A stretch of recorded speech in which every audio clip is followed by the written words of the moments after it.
Kejam. Ibuku disiram kopi panas dan dianggap hanya benalu oleh suamiku, lalu ku ceraikan dia. Setahun kemudian ia meminta pekerjaan di showroom mewah milikku. Halo Bunda, selamat datang kembali ya.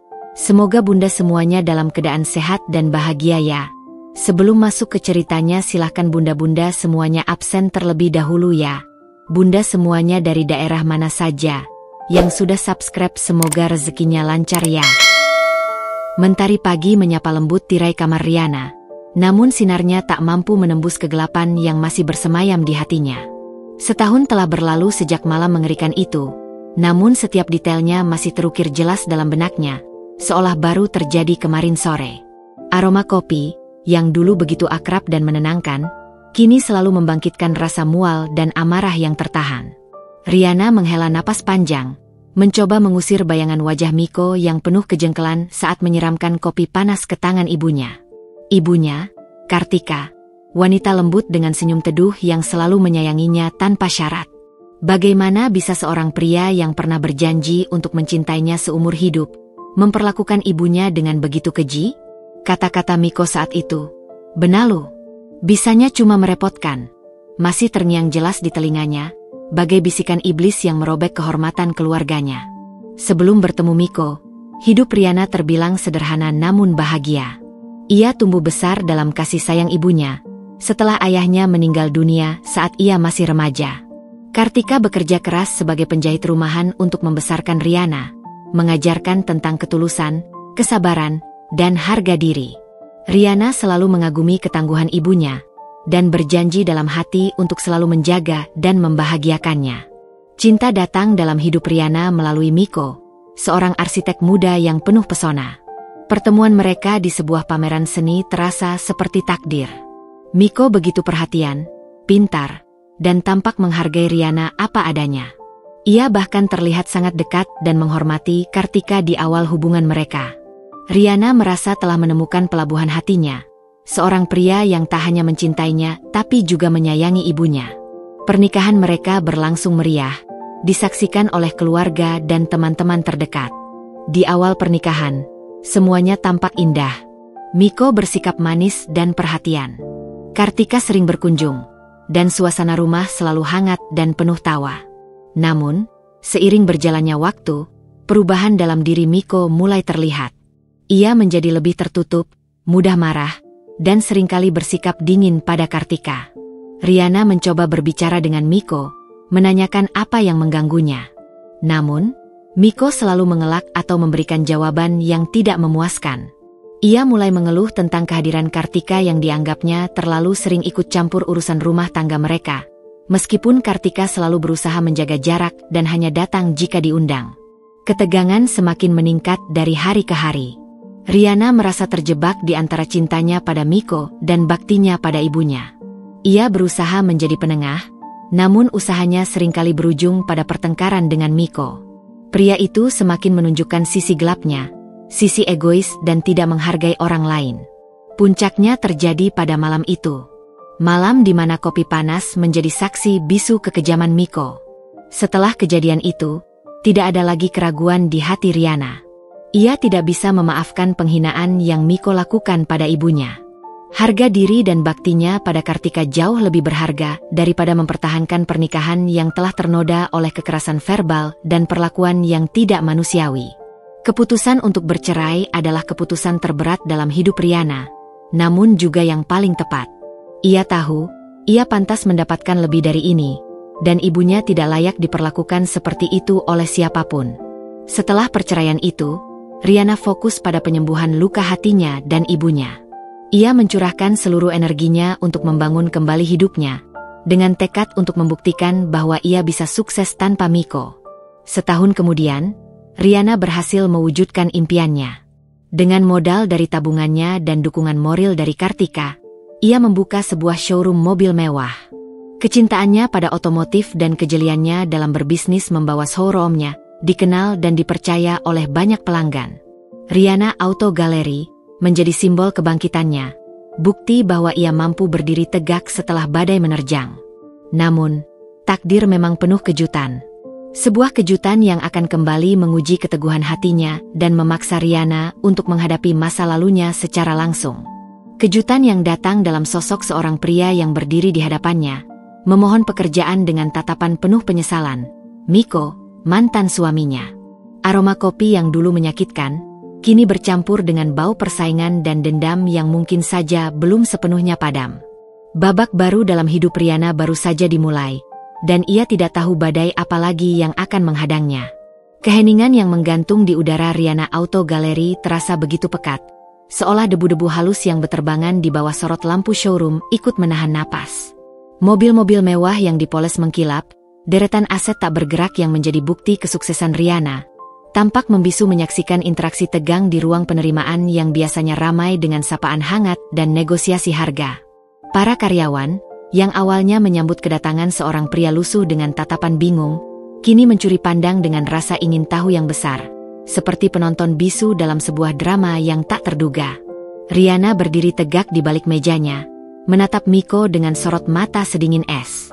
Tidak ada jejak kelembutan atau keakraban yang pernah menghiasi tatapannya dulu. Di hadapannya, Miko berdiri dengan bahu terkulai, bayangan dari pria yang pernah ia kenal. Dulu, Miko selalu memancarkan aura percaya diri, dengan setelan jas rancangan desainer yang melekat sempurna di tubuhnya dan senyum menawan yang mampu meluluhkan hati banyak wanita. Kini, pakaiannya tampak kumal dan kebesaran, seolah ia sedang mengenakan sisa-sisa kejayaan masa lalu. Wajahnya yang dulu tampan kini terlihat tirus dan pucat, dengan lingkaran gelap di bawah mata yang menceritakan malam-malam tanpa tidur dan hari-hari penuh tekanan. Rambutnya yang dulu selalu tertata rapi kini tampak acak-acakan, mencerminkan kekacauan dalam hidupnya. "Kamu bilang butuh pekerjaan?" tanya Riana akhirnya, memecah keheningan dengan suara datar yang nyaris tanpa intonasi. Setiap kata yang keluar dari bibirnya terasa dingin dan terukur, mencerminkan betapa jauhnya ia telah menarik diri dari pria di hadapannya. Miko mengangguk perlahan, gerakan kecil yang menunjukkan betapa berat beban yang sedang dipikulnya.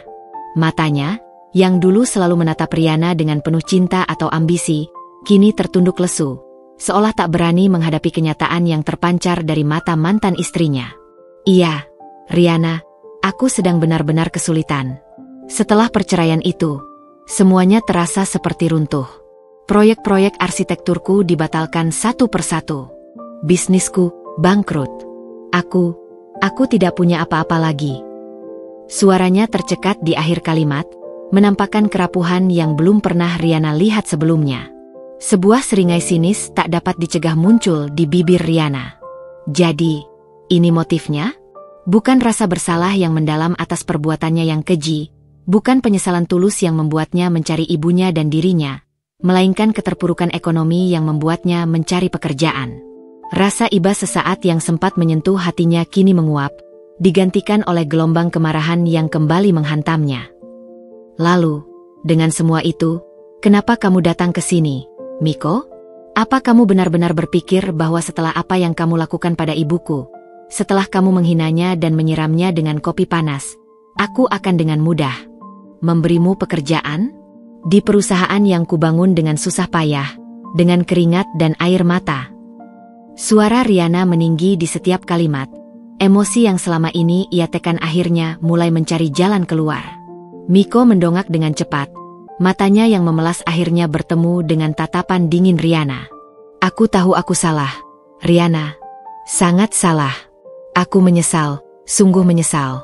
Aku sudah mencoba, berkali-kali mencoba menghubungi kalian. Kamu, ibumu, aku ingin meminta maaf, menjelaskan, tapi kalian tidak pernah mau menemuiku. Semua pintu tertutup untukku. Aku tidak tahu harus kemana lagi. Aku mohon, Riana, beri aku satu kesempatan saja. Kesempatan untuk membuktikan bahwa aku bisa berubah, bahwa aku bisa menjadi orang yang lebih baik. Aku bersedia melakukan pekerjaan apa saja, meskipun itu pekerjaan yang paling rendah sekalipun." Riana tertawa hambar, suara tanpa kegembiraan yang justru terdengar menyayat. "Memperbaiki semuanya? Miko, kamu tidak mengerti. Luka fisik di tangan ibuku mungkin bisa sembuh, tapi luka di hatinya, luka karena penghinaan yang kamu lontarkan, itu akan membekas selamanya. Kamu pikir dengan bekerja di sini, dengan menyapu lantai showroomku, semua akan kembali seperti dulu? Kamu hidup dalam ilusi. Aku tidak mengharapkan itu, Riana, jawab Miko dengan nada putus asa. Aku tahu apa yang kulakukan tidak bisa dimaafkan begitu saja. Aku hanya ingin menunjukkan itikat baikku. Aku ingin bertanggung jawab atas semua yang terjadi. Aku tahu ini tidak akan mudah, tapi aku mohon, beri aku kesempatan untuk membuktikan bahwa aku benar-benar menyesal. Ketegangan di ruang penerimaan semakin mencekam. Sekretaris Riana, seorang wanita muda bernama Siska, berdiri gelisah di dekat mejanya, siap untuk turun tangan jika situasi semakin memanas. Pak Jono, kepala mekanik yang memiliki loyalitas tinggi pada Riana, berjalan mendekat dengan wajah khawatir. Namun Riana menggelengkan kepalanya, memberi isyarat agar ia tetap menjaga jarak. Ia ingin menghadapi Miko sendiri. Riana menatap Miko dengan tatapan tajam, mencoba menelisik jauh ke dalam matanya, mencari secercah ketulusan di balik permohonannya. Namun, yang ia temukan hanyalah keputusasaan yang mendalam dan mungkin juga kalkulasi licik seorang pria yang terpojok. Ia tahu betul betapa manipulatifnya Miko bisa bersikap ketika ia menginginkan sesuatu. Dulu, ia seringkali terbuai oleh kata-kata manis dan janji-janji palsunya. Kenapa kamu melamar sebagai staf kebersihan, Miko? Dengan latar belakangmu sebagai seorang arsitek yang cukup dikenal, bukankah ada pekerjaan lain yang lebih sesuai dengan keahlianmu? Tanya Riana, mencoba mencari celah dalam ceritanya, mencoba memahami motif sebenarnya di balik lamaran ini. Miko kembali menundukkan kepalanya. Rasa malu dan frustrasi terpancar jelas dari gerak tubuhnya. Aku sudah mencoba, Riana. Percayalah, aku sudah mengirimkan lamaran ke banyak perusahaan arsitektur, bahkan perusahaan konstruksi. Tapi, tidak ada yang mau menerimaku. Reputasiku hancur setelah berita perceraian kita menyebar, dan tentu saja, alasan dibaliknya. Banyak orang tahu bagaimana aku memperlakukan ibumu. Aku benar-benar tidak punya pilihan lain. Ini satu-satunya kesempatan yang kupunya. Riana terdiam cukup lama, membiarkan kata-kata Miko meresap. Ia tahu betul bagaimana kejamnya dunia bisnis, bagaimana sebuah kesalahan besar bisa menghancurkan karir seseorang. Meskipun ia membenci Miko atas luka yang ia torehkan, jauh di lubuk hatinya, ia tidak bisa sepenuhnya mengabaikan keputusasaan yang terpancar dari mantan suaminya. Ia adalah seorang pengusaha yang sukses, dan ia tahu betapa berharganya sebuah kesempatan kedua bagi seseorang yang ingin berubah. Namun, bayangan wajah ibunya yang terluka, air mata yang mengalir di pipinya saat menceritakan kejadian malam itu, kembali menghantui benaknya. Bagaimana bisa ia mempekerjakan pria yang telah menyakiti wanita yang paling ia cintai? Itu terasa seperti pengkhianatan yang tak termaafkan. Aku tidak bisa memberimu jawaban sekarang, Miko, kata Riana akhirnya, suaranya sedikit lebih tenang namun tetap tegas. Ini bukan keputusan yang bisa kuambil dengan terburu-buru. Aku perlu waktu untuk memikirkannya, mempertimbangkan banyak hal. Secercah harapan kembali menyala di mata Miko. Terima kasih, Riana. Terima kasih banyak. Aku akan menunggu jawabanmu, berapapun lamanya. Jangan terlalu berharap, balas Riana dengan nada dingin yang memperingatkan. Dan satu lagi, Miko. Jangan pernah mencoba mendekati ibuku. Jika kamu berani melakukannya, aku pastikan kamu akan menyesalinya seumur hidupmu. Miko mengangguk cepat, ekspresinya menunjukkan kesungguhan. Aku mengerti, Riana. Aku janji. Terima kasih sekali lagi. Ia kemudian menunduk hormat, berbalik, dan berjalan keluar dari showroom dengan langkah gontai, meninggalkan Riana yang berdiri terpaku di tengah ruang penerimaan yang megah namun terasa sunyi. Berbagai macam pikiran berkecamuk di benaknya, mempertimbangkan antara keadilan, kemarahan, dan mungkin secuil rasa kasihan yang berusaha ia abaikan. Keputusan sulit telah terbentang di hadapannya. Sebuah persimpangan jalan yang akan menentukan arah babak selanjutnya dalam hidupnya dan mungkin juga hidup Miko. Titik pemicu ini telah menciptakan riak gelombang yang berpotensi menjadi badai besar di kemudian hari. Setelah sosok Miko menghilang dari balik pintu kaca showroom, Riana merasa tubuhnya lemas. Ia kembali duduk di kursi kerjanya. Sandaran kulit dingin terasa menenangkan punggungnya yang tegang. Namun, pikirannya justru semakin riuh. Kedatangan Miko bagai kerikil yang dilempar ke permukaan air tenang, menciptakan riak-riak gelombang yang mengusik kedamaian yang baru saja ia raih. Aroma parfum mahal dan kilauan cat mobil-mobil mewah di sekelilingnya seolah memudar, digantikan oleh bau kopi pahit dan tatapan mata ibunya yang terluka. Sepanjang hari itu, Riana berusaha keras untuk tetap profesional. Ia tersenyum ramah kepada para pelanggan yang datang, menjelaskan dengan sabar spesifikasi mobil-mobil impian mereka, dan menegosiasikan harga dengan keahlian seorang pebisnis ulung. Namun, di balik senyumnya, benaknya terus berputar pada pertemuan singkat namun membekas dengan mantan suaminya.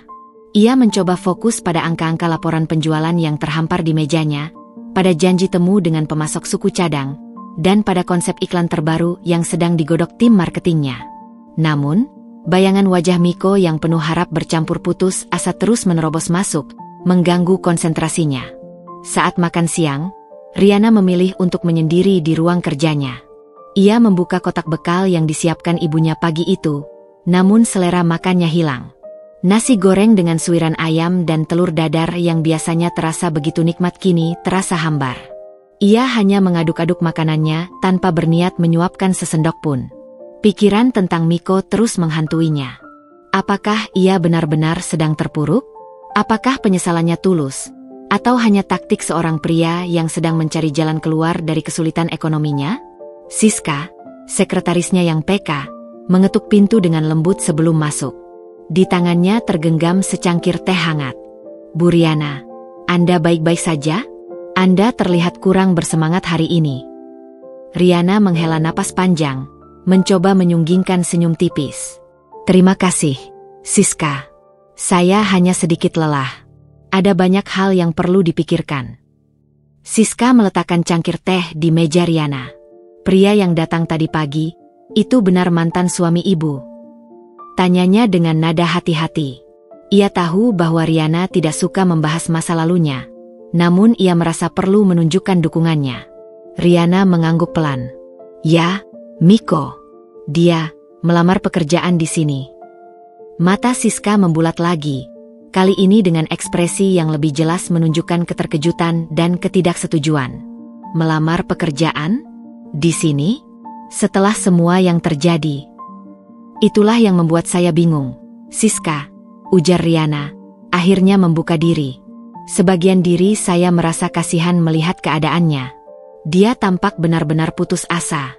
Tapi di sisi lain, saya tidak bisa melupakan apa yang telah ia lakukan pada ibu." Siska duduk di kursi di depan meja Riana, menatap atasannya dengan penuh empati. "Saya mengerti, Bu Riana. Ini pasti sangat sulit. Tapi menurut saya, Anda tidak punya kewajiban apapun untuk membantunya. Dia telah menyakiti ibu Anda, orang yang paling berharga dalam hidup Anda. Mengizinkannya bekerja di sini sama saja dengan membuka kembali luka lama setiap hari." Kata-kata Siska bagai penegasan atas apa yang sebenarnya sudah Riana rasakan. Namun, keraguan masih sedikit menggerogoti hatinya. Apakah ia terlalu keras? Apakah ia seharusnya memberikan kesempatan kepada seseorang yang mengaku ingin berubah? Malam harinya, setelah showroom sepi dan hanya lampu pengawas yang menyala redup, Riana akhirnya memberanikan diri menghubungi ibunya. Ia duduk di ruang kerjanya yang tenang, menatap foto Kartika yang tersenyum lembut di atas mejanya. Suara ibunya di seberang telepon terdengar seperti oase di tengah gurun pikirannya yang kering. "Assalamualaikum, Ibu," sapa Riana dengan suara yang sedikit bergetar. "Waalaikumsalam, Nak. Kamu belum istirahat? Sudah larut malam," jawab Kartika dengan nada khawatir. "Belum, Ibu. Ada hal penting yang ingin Riana ceritakan." "Tentang Miko," kata Riana hati-hati, merasakan jantungnya berdebar lebih cepat. Ia menceritakan secara rinci kedatangan Miko, permohonan pekerjaannya, dan pergulatan batin yang sedang dialaminya. Ia berusaha menyampaikan semuanya dengan jujur, tanpa melebih-lebihkan atau mengurangi emosinya. Di ujung sana, Kartika mendengarkan dengan sabar, sesekali menarik napas panjang, namun tidak menyela. Setelah Riana menyelesaikan ceritanya, keheningan kembali menyelimuti percakapan mereka. Riana menunggu dengan cemas, berharap ibunya bisa memberikan pencerahan. "Nak," kata Kartika akhirnya, suaranya pelan namun syarat akan ketegasan. "Ibu tahu kamu anak yang baik, kamu punya hati yang lembut. Tapi, jangan biarkan kebaikanmu itu membutakanmu. Kamu harus ingat betul apa yang telah dia lakukan. Luka di tangan ibu memang sudah sembuh, tapi rasa sakit di hati ini masih terasa perih setiap kali ibu mengingatnya. Dia tidak hanya menyakiti ibu, tapi juga merendahkan martabat keluarga kita. Kartika melanjutkan dengan nada yang lebih lembut, namun tetap tegas. Ibu tidak akan pernah memintamu untuk membalas dendam. Tapi, ibu juga tidak ingin kamu kembali berhubungan dengan orang yang telah menyakiti kita. Keputusan ada di tanganmu, nak. Itu hidupmu. Tapi, pikirkan baik-baik. Apakah kamu benar-benar bisa bekerja dengan orang yang telah melakukan itu pada ibu? Apakah itu tidak akan menyakitimu setiap hari? Kata-kata ibunya bagai tamparan lembut yang membangunkannya dari kebimbangan. Ia menyadari bahwa mempertimbangkan untuk mempekerjakan Miko sama saja dengan mengkhianati perasaan ibunya dan meremehkan luka yang telah diderita wanita yang paling ia cintai. Rasa bersalah kembali menghantamnya. Kali ini lebih kuat dari sebelumnya. Maafkan Riana, ibu, ucapnya dengan suara tercekat. Riana hanya sempat merasa iba. Tapi ibu benar. Riana tidak akan pernah melakukan apapun yang akan menyakiti ibu lagi. Riana janji. Ibu percaya padamu, nak. Ibu tahu kamu akan membuat keputusan yang tepat. Yang terpenting, kamu harus bahagia dan damai. Jauhi orang-orang yang bisa merusak itu. Balas Kartika dengan penuh kasih sayang dan kelegaan. Setelah menutup telepon, Riana merasa beban berat di hatinya sedikit terangkat. Ia telah mendapatkan jawaban yang ia butuhkan, bukan dari luar, melainkan dari dalam hatinya sendiri dan dari suara ibunya. Keputusannya sudah bulat. Keesokan paginya, Riana memanggil Pak Jono ke ruang kerjanya. Ia menceritakan tentang kedatangan Miko dan percakapannya dengan ibunya. Pak Jono mendengarkan dengan seksama, dan rahangnya mengeras saat mendengar nama Miko disebut. Ketika Riana menyampaikan keputusannya untuk menolak lamaran Miko, Pak Jono mengangguk setuju dengan ekspresi lega. Itu keputusan yang tepat, Riana, kata Pak Jono dengan nada tegas. Orang seperti itu tidak pantas mendapat kesempatan dari kita. Biarkan dia bertanggung jawab atas perbuatannya. Kamu dan ibumu pantas mendapatkan kedamaian. Ketika Miko kembali ke showroom siang itu, dengan sisa-sisa harapan yang masih terpancar di matanya yang sayu, Riana menyambutnya dengan tatapan yang tenang namun tegas. Ia tidak ingin berdebat atau memberikan harapan palsu. Miko, kata Riana tanpa basa-basi, suaranya mantap dan tanpa keraguan. Setelah saya pertimbangkan dengan matang, saya tidak bisa menerima lamaran pekerjaan kamu di sini. Wajah Miko langsung kehilangan warnanya. Harapan yang sempat ia pupuk sirna seketika, digantikan oleh kekecewaan yang mendalam dan mungkin juga sedikit kemarahan yang tertahan. Tapi, Riana, saya mohon beri saya kesempatan. Saya janji akan bekerja keras dan tidak akan merepotkan. Keputusan saya sudah final, Miko, potong Riana dengan nada yang tidak bisa dibantah. Apa yang kamu lakukan pada ibuku adalah sesuatu yang tidak bisa saya lupakan dan maafkan begitu saja.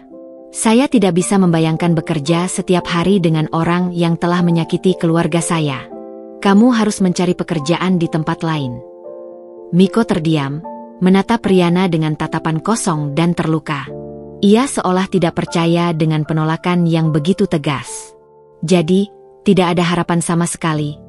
Tanyanya dengan suara lirih, hampir berbisik. Tidak ada, Miko, jawab Riana dengan mantap. Sekarang, sebaiknya kamu pergi. Miko berdiri terpaku beberapa saat, raut wajahnya menunjukkan kekecewaan dan keputusasaan yang mendalam. Ia menghela napas panjang, sebuah desahan kekalahan yang menyayat hati. Tanpa mengucapkan sepatah kata pun lagi, ia berbalik dan berjalan keluar dari showroom dengan langkah gontai, bahunya tampak merosot. Riana mengawasinya hingga sosoknya menghilang di balik pintu kaca, lalu menghela napas lega. Keputusan ini memang berat, namun ia yakin telah melakukan hal yang benar untuk dirinya dan ibunya. Namun, di balik kelegaan itu, ia tidak menyadari bahwa penolakan ini justru akan menumbuhkan benih dendam dan keputusasaan dalam diri Miko, yang suatu saat nanti bisa saja kembali mengancam ketenangan hidupnya. Bayang-bayang masa lalu belum sepenuhnya pergi, dan konflik baru mungkin saja sedang menanti di tikungan kehidupan. Setelah pintu showroom tertutup rapat di belakang Miko, Riana mencoba menghela napas lega, namun udara terasa berat dan sulit masuk ke paru-parunya. Penolakan itu memang sudah seharusnya ia lakukan, demi dirinya dan terutama demi ibunya. Namun, jauh di lubuk hatinya, sepercik pertanyaan dan rasa tidak nyaman tetap bersemayam. Ia tidak bisa sepenuhnya mengabaikan wajah putus asa Miko, tatapan matanya yang memancarkan kekalahan. Meskipun ia tahu Miko pantas menerima akibat dari perbuatannya, sebagai manusia, ia tidak bisa sepenuhnya menghilangkan rasa ingin tahu tentang bagaimana keadaannya setelah itu. Apakah ia benar-benar terpuruk? Apakah ia akan berusaha bangkit kembali? Atau justru semakin terjerumus dalam keputusasaan? Hari-hari di Riana Auto Gallery kembali berjalan dengan ritme yang sibuk dan dinamis. Suara deru mesin mobil mewah, tawar-menawar yang sengit namun bersahabat dengan para pelanggan, dan koordinasi antar karyawan menciptakan suasana yang penuh semangat dan optimisme. Riana kembali tenggelam dalam pekerjaannya, memimpin perusahaannya dengan visi yang jelas dan dedikasi yang tinggi. Ia menikmati setiap pencapaian kecil, setiap pelanggan yang puas, dan setiap mobil yang berhasil terjual. Kesuksesan ini adalah buah dari kerja kerasnya sendiri, simbol dari kemenangannya atas masa lalu yang kelam. Kartika, ibunya tercinta, menjadi sumber kekuatannya. Mereka sering menghabiskan waktu bersama, berbagi cerita dan tawa. Kartika tidak pernah lagi menyebut nama Miko, seolah pria itu telah dihapus dari lembaran hidup mereka. Riana merasa bersyukur atas ketegaran ibunya dan berusaha sekuat tenaga untuk menjaga kebahagiaannya. Ia ingin ibunya bisa menikmati masa tuanya dengan tenang, tanpa dihantui oleh kenangan buruk. Namun, di sudut lain kota, di sebuah kontrakan sempit dengan dinding lembab dan perabotan seadanya, bara dendam dalam hati Miko semakin berkobar. Penolakan Riana terasa seperti tamparan keras yang merobek harga dirinya yang sudah hancur. Ia merasa dipermalukan di depan orang yang dulu sangat mencintainya, direndahkan hingga ke titik nadir. Dalam benaknya yang dipenuhi amarah dan frustrasi, Rianalah yang kini menjadi sumber semua penderitaannya. Ia merasa tidak adil diperlakukan seperti ini, padahal dulunya ia adalah seorang pria terhormat dengan karir yang menjanjikan. Ia menyalahkan Riana atas perceraian mereka, atas kehancuran reputasinya, dan atas kebangkrutan bisnisnya. Miko mulai melakukan pengamatan diam-diam terhadap Riana dan showroomnya. Ia sering terlihat berdiri di seberang jalan, menyamar dengan topi lusuh dan jaket kumal, mengawasi setiap aktivitas di Riana Auto Gallery. Ia mencatat jenis-jenis mobil mewah yang keluar masuk, jam operasional showroom, dan bahkan mencoba mengenali wajah-wajah karyawan yang berinteraksi langsung dengan Riana. Ia mengumpulkan informasi sekecil apapun yang bisa ia gunakan untuk merencanakan pembalasannya. Kesuksesan Riana, kemewahan showroomnya, dan kebahagiaan yang terpancar dari wajahnya justru semakin menyulut rasa iri dan dengkinya. Hari-hari Miko diisi dengan pekerjaan serabutan yang jauh dari keahliannya sebagai seorang arsitek. Ia menjadi buruh bangunan, tukang parkir, bahkan pernah menjadi pengantar koran hanya untuk bisa bertahan hidup. Setiap tetes keringat dan setiap hinaan yang ia terima semakin memperkuat keyakinannya bahwa Riana harus membayar semua ini. Ia merasa hidupnya telah dirampas, dan satu-satunya cara untuk merebutnya kembali adalah dengan menghancurkan kebahagiaan Riana. Suatu malam yang sunyi, di bawah rembulan sabit yang samar, Miko duduk termenung di kontrakannya. Di atas meja reot di depannya tergeletak beberapa coretan kasar, sketsa rencana yang mulai terbentuk dalam benaknya yang gelap. Ia ingin menyakiti Riana bukan dengan kekerasan fisik, melainkan dengan cara yang lebih halus namun mematikan. Menghancurkan bisnis yang telah menjadi sumber kekuatannya, meruntuhkan pilar kehidupannya satu persatu. Ia mulai mencari celah dalam sistem operasional Riana Auto Gallery, mencari tahu tentang jaringan pemasoknya, hubungan dengan para klien, dan terutama, mencari kelemahan dalam sistem keamanannya dan potensi adanya orang dalam yang bisa ia pengaruhi. Sementara itu, di dunianya yang gemerlap, Riana semakin menikmati buah dari kerja kerasnya. Riana Auto Gallery semakin dikenal luas, tidak hanya di kota tempatnya berada, tetapi juga mulai menarik perhatian pelanggan dari luar kota. Ia bahkan sedang dalam tahap perencanaan untuk membuka cabang kedua di kota satelit, sebuah langkah besar yang akan semakin memperkokoh posisinya sebagai pengusaha wanita sukses di bidang otomotif. Ia mulai membuka hatinya untuk kemungkinan menjalin hubungan asmara lagi. Beberapa pria mencoba mendekatinya, tertarik dengan kecantikan, kecerdasan, dan kesuksesannya. Namun, bayangan Miko sesekali masih melintas dalam benaknya, menjadi pengingat akan betapa rapuhnya kebahagiaan itu. Suatu sore yang cerah, saat Riana sedang memeriksa laporan keuangan bulanan di ruang kerjanya, sebuah email anonim tiba-tiba muncul di kotak masuknya. Subjeknya hanya berupa rangkaian angka dan huruf yang tidak jelas. Awalnya, Riana hendak menghapusnya begitu saja, menganggapnya sebagai spam biasa. Namun, ada sesuatu dalam alamat pengirim yang terasa aneh, tidak seperti alamat email spam pada umumnya. Dengan rasa penasaran, ia membukanya. Isi email itu membuatnya terkejut dan merasa tidak nyaman. Di dalamnya terdapat informasi detail mengenai kondisi keuangan Riana Auto Gallery, lengkap dengan angka-angka transaksi, nama-nama klien, dan bahkan rincian beberapa pengeluaran yang menurut si pengirim terasa mencurigakan. Email itu juga menyinggung tentang adanya potensi praktik penipuan atau penggelapan yang dilakukan oleh oknum di dalam perusahaannya. Si pengirim, yang tidak mencantumkan nama, menyarankan Riana untuk melakukan audit internal secara menyeluruh untuk mengungkap kebenaran. Awalnya, Riana mencoba bersikap rasional. Mungkin ini hanya ulah pesaing bisnis yang ingin menjatuhkannya, atau sekadar email iseng dari seseorang yang tidak bertanggung jawab. Namun, setelah ia memeriksa beberapa data yang disebutkan dalam email tersebut dengan catatan keuangannya, ia merasakan ada kejanggalan. Beberapa angka dan detail tampak terlalu spesifik untuk menjadi karangan belaka. Perasaan tidak enak mulai menjalar di hatinya. Tanpa menunda, Riana memanggil Ibu Sandra, kepala bagian keuangan yang telah bekerja dengannya sejak awal ia membangun bisnisnya. Ibu Sandra adalah sosok yang jujur, teliti, dan sangat ia percayai.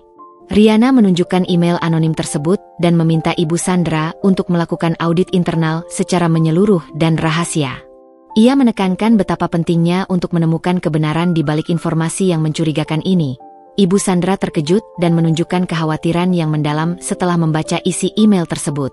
Ia berjanji akan segera membentuk tim audit internal dan melakukan investigasi secara menyeluruh tanpa sepengetahuan karyawan lain, untuk menghindari kepanikan yang tidak perlu. Ia berjanji akan melaporkan setiap perkembangan dan hasil temuannya kepada Riana secepatnya. Riana duduk di ruang kerjanya setelah Ibu Sandra pergi, perasaan cemas dan waspada mulai menggerogoti hatinya. Ia tidak tahu siapa yang mengirim email misterius itu, namun informasi yang disajikannya terasa terlalu akurat untuk diabaikan. Kecurigaan mulai tumbuh di benaknya, meskipun ia berusaha menepisnya. Mungkinkah ini ada hubungannya dengan Miko? Mungkinkah penolakannya telah membuatnya nekat melakukan tindakan yang lebih jauh, berusaha menghancurkan bisnisnya dari dalam? Pikiran itu membuatnya semakin gelisah dan berhati-hati. Ia mulai memperhatikan setiap karyawan dengan lebih seksama, mengamati gerak-gerik mereka, mencari tanda-tanda keanehan atau kecurigaan. Kepercayaan yang selama ini ia bangun dengan susah payah kini sedikit demi sedikit terkikis oleh rasa curiga. Tanpa disadari oleh Riana, Miko terus bergerak dalam kegelapan, merajut jaring-jaring rencana jahatnya dengan kesabaran dan ketelitian yang mengerikan. Penolakan Riana telah menyulut api kemarahan dan dendam yang membakar habis semua sisa-sisa kemanusiaan dalam dirinya. Ia bertekad untuk membuat Riana menyesali keputusannya, untuk membuatnya merasakan kehancuran dan keputusasaan yang kini menjadi bagian dari hidupnya. Jejak. Langkah Miko semakin menjauh dari kehidupan Riana secara fisik, namun pengaruh buruknya justru semakin mendekat, seperti bayangan gelap yang siap untuk menghantam tanpa ampun, membawa serta badai konflik yang lebih besar dan lebih berbahaya dari yang pernah Riana bayangkan. Suasana di Riana Auto Gallery berubah menjadi lebih suram dalam beberapa hari setelah Ibu Sandra memulai audit internal. Senyum ramah para karyawan terasa sedikit dipaksakan, dan obrolan santai di ruang istirahat menjadi lebih jarang. Kehadiran tim audit yang bekerja dengan tenang namun teliti di balik pintu-pintu tertutup menimbulkan kecemasan dan spekulasi di antara para staf. Riana sendiri berusaha keras untuk mempertahankan sikap profesional dan optimis di depan umum. Namun di dalam hatinya, ia merasakan ketidaknyamanan yang semakin mendalam. Setiap dering telepon, setiap email masuk, membuatnya bertanya-tanya apakah itu membawa kabar baik atau buruk. Malam-malamnya menjadi lebih panjang, diisi dengan pikiran-pikiran cemas dan bayangan wajah-wajah karyawannya, mencoba menebak siapa di antara mereka yang mungkin berkhianat. Beberapa hari berlalu dengan lambat dan penuh ketegangan. Akhirnya, Ibu Sandra meminta pertemuan penting dengan Riana. Wajahnya tampak lelah namun fokus saat ia memasuki ruang kerja Riana, membawa bersamanya tumpukan berkas yang semakin tebal. Bu Riana, hasil audit awal kami menunjukkan adanya pola transaksi yang sangat mencurigakan, ujarnya dengan nada serius, meletakkan berkas-berkas itu di atas meja. Riana duduk tegak, merasakan jantungnya berdebar lebih cepat dari biasanya.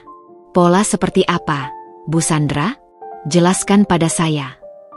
Ibu Sandra menjelaskan dengan rinci bagaimana timnya menemukan serangkaian transaksi pengeluaran dalam jumlah kecil namun terjadi secara berulang dalam periode waktu yang singkat. Deskripsi untuk pengeluaran-pengeluaran ini seringkali tidak jelas, seperti biaya operasional lain-lain atau dana tak terduga, dan seringkali tidak dilengkapi dengan bukti atau faktur yang memadai. Lebih mengkhawatirkan lagi, aliran dana ini seringkali mengarah ke rekening-rekening yang tidak dikenal atau ke transaksi tunai yang tidak tercatat dengan baik. Jika setiap transaksi ini tampak kecil dan tidak signifikan, namun jika ditotal selama beberapa bulan terakhir, jumlahnya mencapai angka yang cukup besar dan tidak dapat diabaikan. Kami masih melacak aliran dana ini lebih lanjut, Bu Riana, lanjut Ibu Sandra dengan nada hati-hati. Namun, yang jelas, ini bukan praktik standar perusahaan kita, dan tidak ada otorisasi yang jelas untuk pengeluaran-pengeluaran ini. Riana mendengarkan dengan seksama, rahangnya mengatup rapat. Ia merasa seperti ditikam dari belakang. Kepercayaan yang selama ini ia berikan kepada timnya terasa dikhianati. Perasaan marah dan kecewa bercampur aduk dalam dirinya. Pikiran tentang Miko kembali menyeruak, kali ini dengan intensitas yang lebih kuat. Mungkinkah ia benar-benar dalang di balik semua ini? Mungkinkah ia berhasil memanipulasi seseorang di dalam perusahaannya untuk menjalankan rencana jahatnya? Apakah ada nama karyawan yang secara konsisten terkait dengan transaksi-transaksi mencurigakan ini, Bu Sandra? Tanya Riana, berusaha mengendalikan emosinya. Ibu Sandra menghela napas pelan. Ada, Bu Riana.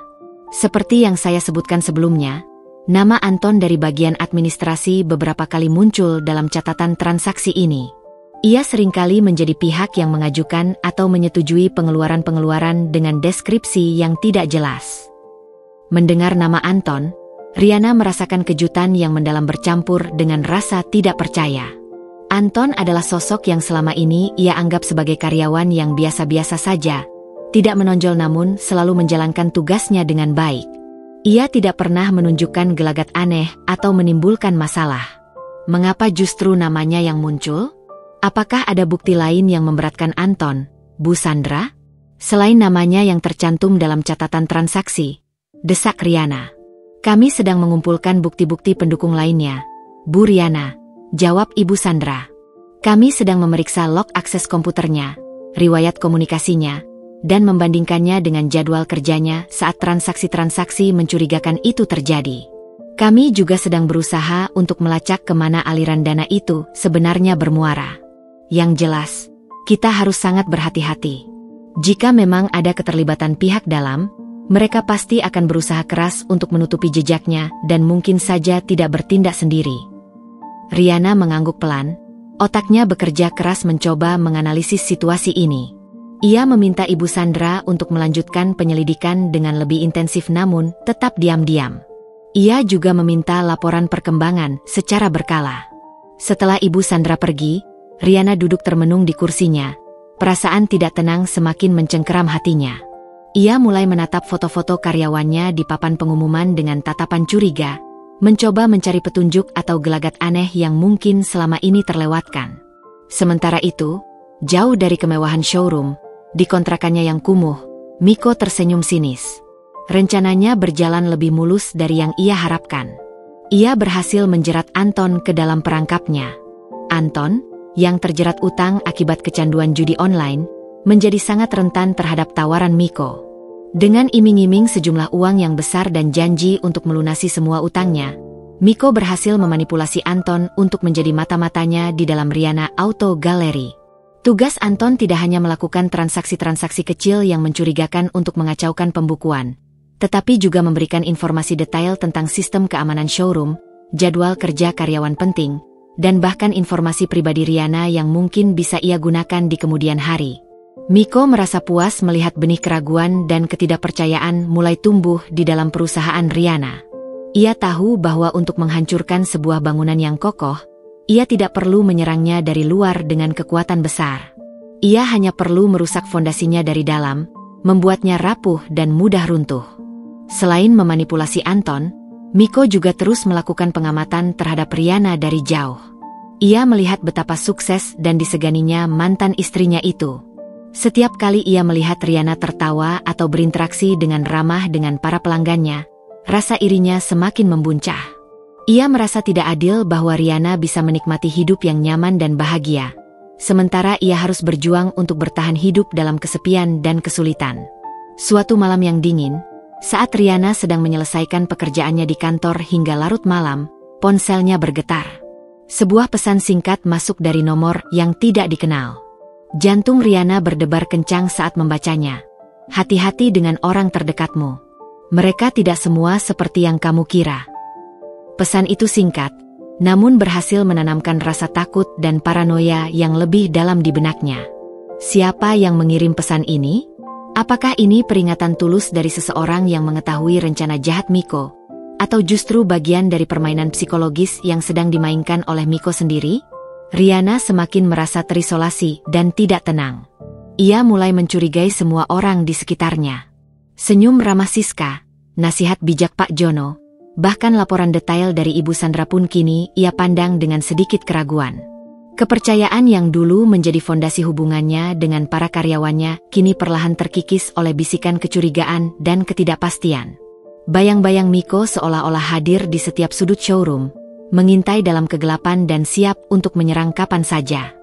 Konflik yang awalnya hanya berupa penolakan pekerjaan kini telah berkembang menjadi ancaman yang lebih kompleks dan tersembunyi, merusak ketenangan dan stabilitas yang telah susah payah dibangun Riana, dan membuatnya merasa semakin rentan dan sendirian. Setelah menerima pesan singkat anonim yang dingin dan mengancam itu, tidur Riana semakin tidak nyenyak. Setiap kali ia memejamkan mata, bayangan sosok tak dikenal dengan niat jahat menghantuinya. Ia mencoba mengingat setiap interaksi dengan para karyawannya dalam beberapa minggu terakhir, menganalisis setiap senyum, setiap percakapan, mencari petunjuk tersembunyi yang mungkin mengindikasikan pengkhianatan. Ia bahkan meminta Siska untuk lebih berhati-hati dalam menyaring tamu dan penelepon yang tidak dikenal, menciptakan lapisan keamanan tambahan di sekitar dirinya. Rasa tidak aman yang sebelumnya hanya berupa bisikan samar kini menjelma menjadi awan gelap yang menyelimuti setiap aspek kehidupannya. Bahkan di dalam showroom mewah yang seharusnya menjadi simbol keberhasilannya dan tempat di mana ia merasa paling berkuasa. Sementara itu, di balik pintu-pintu ruang akuntansi yang selalu tertutup rapat, Ibu Sandra dan tim audit internalnya bekerja tanpa lelah. Mereka menyelami lautan angka dalam laporan keuangan, menelusuri setiap transaksi dengan cermat, mencari anomali atau pola yang tidak sesuai dengan prosedur standar perusahaan. Mereka tidak hanya fokus pada transaksi baru-baru ini, tetapi juga memeriksa catatan keuangan beberapa tahun ke belakang, khawatir ada jejak kejahatan yang lebih dalam dan tersembunyi. Beberapa karyawan kunci dipanggil satu persatu untuk wawancara dengan dalih evaluasi kinerja rutin. Namun sebenarnya pertanyaan-pertanyaan yang diajukan lebih mengarah pada penggalian informasi tentang alur kerja, tanggung jawab masing-masing, dan potensi akses ke informasi sensitif. Beberapa hari kemudian, ketegangan di ruang kerja Riana mencapai puncaknya ketika Ibu Sandra kembali menghadapnya dengan wajah yang lebih serius dari sebelumnya. Di tangannya tergenggam beberapa lembar dokumen yang tampak penting. "Bu Riana, kami menemukan sesuatu yang signifikan," lapor Ibu Sandra dengan nada suara yang rendah namun penuh penekanan. Riana yang sedang mencoba berkonsentrasi pada laporan penjualan terbaru langsung mengangkat kepalanya, merasakan firasat buruk menyelimuti hatinya. "Apa itu, Bu Sandra? Tolong jelaskan." Ibu Sandra menjelaskan bahwa setelah menelusuri lebih jauh transaksi-transaksi mencurigakan, mereka menemukan adanya serangkaian transfer dana dalam jumlah yang cukup besar yang ditujukan ke sebuah rekening bank atas nama individu yang sama sekali tidak terdaftar sebagai vendor resmi maupun karyawan perusahaan. Transfer-transfer ini terjadi beberapa kali dalam 6 bulan terakhir, dengan frekuensi yang semakin meningkat dalam beberapa minggu terakhir. Deskripsi untuk transfer dana ini selalu samar dan tidak spesifik, seperti biaya konsultasi manajemen, pengembangan proyek khusus, atau sekadar dana operasional tambahan. Lanjut Ibu Sandra sambil menunjukkan beberapa lembar salinan bukti transfer. Namun, yang lebih mengkhawatirkan, setelah kami melakukan penelusuran lebih lanjut melalui koneksi kami di bank, rekening penerima dana ini ternyata baru dibuka beberapa bulan yang lalu dan terdaftar atas nama hanya inisial AL. Mendengar inisial itu, Riana merasakan tubuhnya membeku sesaat. AL Anton Lesmana. Nama itu terlintas jelas di benaknya. Mungkinkah ini bukan hanya kebetulan? Semua petunjuk seolah mengarah kepadanya. Sosok karyawan yang selama ini tampak biasa-biasa saja itu ternyata menyimpan rahasia yang berpotensi menghancurkan bisnisnya. Apakah kita bisa mendapatkan informasi lebih detail tentang pemilik rekening ini, Bu Sandra? Tanya Riana dengan nada mendesak, mencoba menyembunyikan keterkejutannya. Kami sedang berusaha bekerja sama dengan pihak bank untuk mendapatkan informasi yang lebih lengkap, Bu Riana. Namun, proses ini membutuhkan waktu dan mungkin tidak mudah mengingat adanya aturan privasi nasabah, jawab Ibu Sandra dengan nada sedikit frustrasi. Selain itu, dari hasil pengamatan tim kami juga menemukan bahwa Anton seringkali terlihat pulang lebih lambat dari karyawan lainnya, bahkan di luar jam kerja resmi. Catatan akses ke ruang server juga menunjukkan bahwa ia beberapa kali mengaksesnya di waktu-waktu yang tidak biasa. Informasi ini bagai kepingan-kepingan puzzle yang mulai membentuk gambar yang mengerikan di benak Riana. Kecurigaannya terhadap Anton semakin menguat. Sosok pendiam dan tidak menonjol itu ternyata memiliki akses dan kesempatan untuk melakukan tindakan yang merugikan perusahaan. Namun, Riana menyadari bahwa ia masih belum memiliki bukti yang kuat dan tak terbantahkan untuk menuduhnya secara langsung. Ia membutuhkan lebih dari sekadar inisial dan akses ke server. Sementara itu, di tempat persembunyiannya yang sederhana, Miko merasa semakin yakin dengan keberhasilan rencananya. Anton, yang semakin terjerat dalam utang judi online dan semakin bergantung pada suapan uang dari Miko, terus memberikan informasi berharga tentang seluk-beluk Riana Auto Gallery. Miko mengetahui detail sistem keamanan, termasuk jadwal patroli satpam yang ternyata tidak seketat yang ia bayangkan, serta titik-titik lemah di mana ia bisa dengan mudah menyusup jika diperlukan.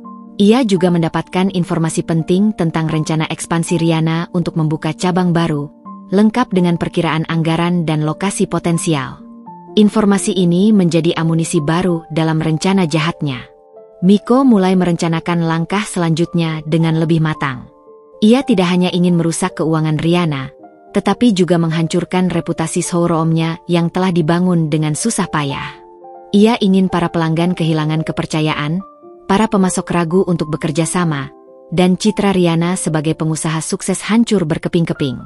Dalam benaknya yang penuh dendam, ini adalah satu-satunya cara agar Riana merasakan kepedihan dan kehancuran yang kini menjadi bagian dari hidupnya. Suatu malam yang sunyi, saat Riana kembali harus menyelesaikan pekerjaan hingga larut malam di kantor, ponselnya kembali bergetar, menampilkan pesan singkat dari nomor yang sama tidak dikenal seperti sebelumnya. Kali ini pesannya terasa lebih dingin dan mengancam. Kebutaanmu akan membawamu pada kehancuran. Orang yang kamu percaya mungkin adalah musuh terbesarmu. Jantung Riana berdebar kencang.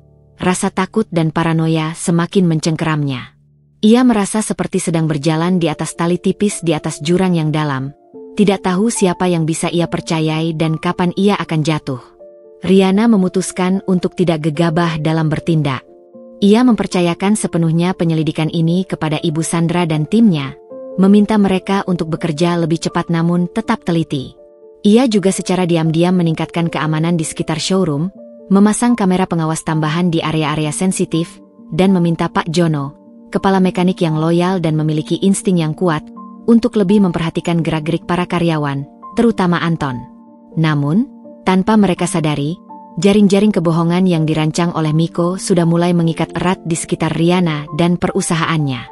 Informasi yang bocor, transaksi keuangan yang mencurigakan, dan pesan-pesan misterius hanyalah bagian dari rencana yang lebih besar dan lebih berbahaya yang sedang dijalankan dengan sabar dan sistematis. Riana dan orang-orang di sekitarnya sedang berjalan menuju sebuah konfrontasi yang tak terhindarkan, dengan Miko sebagai dalang licik, yang menarik semua benang dari kegelapan, dan kebenaran yang perlahan mulai terkuak justru membawa bersamanya ancaman yang semakin nyata dan menakutkan. Hari-hari yang dilalui Riana terasa semakin berat dan penuh tekanan. Atmosfer di Riana Auto Gallery yang dulunya penuh kehangatan dan kolaborasi kini sedikit tercemar oleh aura kecurigaan yang tak terlihat. Ia mendapati dirinya lebih sering mengamati wajah-wajah karyawannya, mencoba membaca pikiran di balik senyum dan sapaan mereka. Setiap laporan masalah atau kendala yang muncul membuatnya bertanya-tanya apakah ini hanya masalah biasa atau bagian dari rencana jahat yang sedang berjalan. Kepercayaan yang dulu menjadi fondasi timnya perlahan terkikis oleh bisikan keraguan yang terus menghantuinya. Ia merasa semakin terasing, bahkan di tengah keramaian showroom yang dipenuhi dengan mobil-mobil mewah impian. Sementara itu, di balik layar, Miko semakin lihai dalam menjalankan orkestrasi sabotase halusnya. Informasi mendetail yang ia peroleh dari Anton menjadi senjata ampuhnya. Ia tidak lagi hanya fokus pada penggelapan dana kecil, tetapi mulai menyerang langsung kualitas layanan dan potensi pertumbuhan Riana Auto Gallery. Dengan cerdik, Anton secara bertahap mengganti suku cadang mobil-mobil baru yang baru tiba dari pabrikan dengan suku cadang bekas yang telah dimanipulasi agar terlihat baru namun memiliki kualitas jauh di bawah standar. Tindakan ini dilakukan dengan sangat hati-hati, memilih mobil-mobil yang akan dikirim ke pelanggan yang dianggap kurang teliti atau yang tidak terlalu memahami detail teknis. Akibatnya, dalam beberapa minggu terakhir, Riana Auto Gallery menerima lonjakan keluhan dari pelanggan yang baru saja membeli mobil, mengeluhkan masalah mesin, transmisi, hingga sistem kelistrikan yang tidak berfungsi dengan baik dalam waktu singkat setelah pembelian. Bu Riana, maaf mengganggu. Kita mendapat telepon lagi dari Bapak Surya, pelanggan yang membeli mobil SUV premium bulan lalu. Beliau sangat marah karena mobilnya tiba-tiba mogok di tengah jalan tol. Ini sudah keluhan ketiga dalam minggu ini dengan masalah yang hampir serupa. Lapor seorang staf layanan pelanggan dengan nada cemas, menyerahkan catatan percakapan telepon yang penuh dengan umpatan kekecewaan. Riana menghela napas panjang, merasakan frustrasi yang mendalam. Reputasi Riana Auto Gallery yang selama ini ia jaga dengan susah payah mulai terancam. Tolong segera atur jadwal pertemuan dengan Bapak Surya. Kita harus bertanggung jawab dan mencari solusi terbaik untuk masalah ini.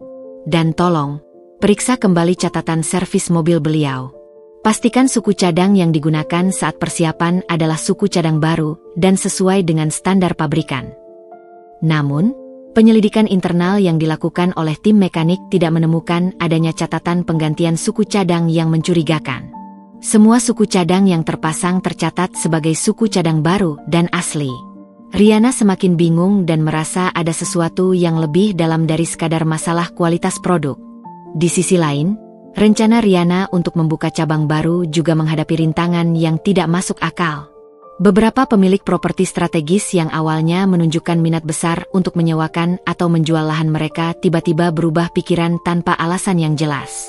Ada yang mengatakan bahwa mereka telah menerima tawaran yang jauh lebih tinggi dari pihak lain, sementara yang lain tiba-tiba menarik propertinya dari pasaran. Bahkan, ada desas-desus aneh yang mulai beredar di kalangan agen properti tentang reputasi Riana sebagai pengusaha yang tidak dapat dipercaya atau memiliki masalah keuangan tersembunyi. Ini benar-benar aneh, Siska, ujar Riana suatu sore, sambil memijat pelipisnya yang terasa berdenyut. Ia duduk di ruang kerjanya bersama sekretarisnya, mencoba menganalisis peta lokasi potensial untuk cabang baru yang kini dipenuhi coretan silang. Seolah ada kekuatan tak terlihat yang sengaja berusaha menghalangi setiap langkah kita. Bagaimana mungkin semua negosiasi yang sudah hampir final tiba-tiba gagal seperti ini? Siska mengangguk setuju. Raut wajahnya menunjukkan kekhawatiran yang sama. Saya juga merasakan ada yang tidak beres, Bu Riana. Ada beberapa hal yang terasa sangat janggal belakangan ini. Saya bahkan mendengar beberapa agen properti membicarakan hal-hal negatif tentang perusahaan kita, padahal selama ini reputasi kita sangat baik. Pikiran Riana kembali tertuju pada pesan anonim yang ia terima beberapa waktu lalu. Hati-hati dengan orang terdekatmu. Kata-kata itu kini terasa semakin relevan dan menakutkan. Apakah sabotase ini dilakukan oleh seseorang di dalam perusahaannya? Apakah Anton terlibat lebih jauh dari sekadar membantu penggelapan dana? Mungkinkah ia juga menyebarkan desas-desus negatif dan memanipulasi transaksi suku cadang? Riana merasa tidak bisa lagi hanya mengandalkan penyelidikan internal Ibu Sandra. Ia memutuskan untuk mengambil tindakan yang lebih proaktif dan melibatkan orang-orang yang benar-benar ia percayai. Ia memanggil Pak Jono, kepala mekanik yang loyal dan memiliki pengalaman bertahun-tahun di bidang otomotif, ke ruang kerjanya. Ia menceritakan tentang keluhan pelanggan yang meningkat dan meminta Pak Jono untuk melakukan pemeriksaan menyeluruh terhadap semua suku cadang yang baru datang, memastikan keaslian dan kualitasnya sesuai dengan standar pabrikan.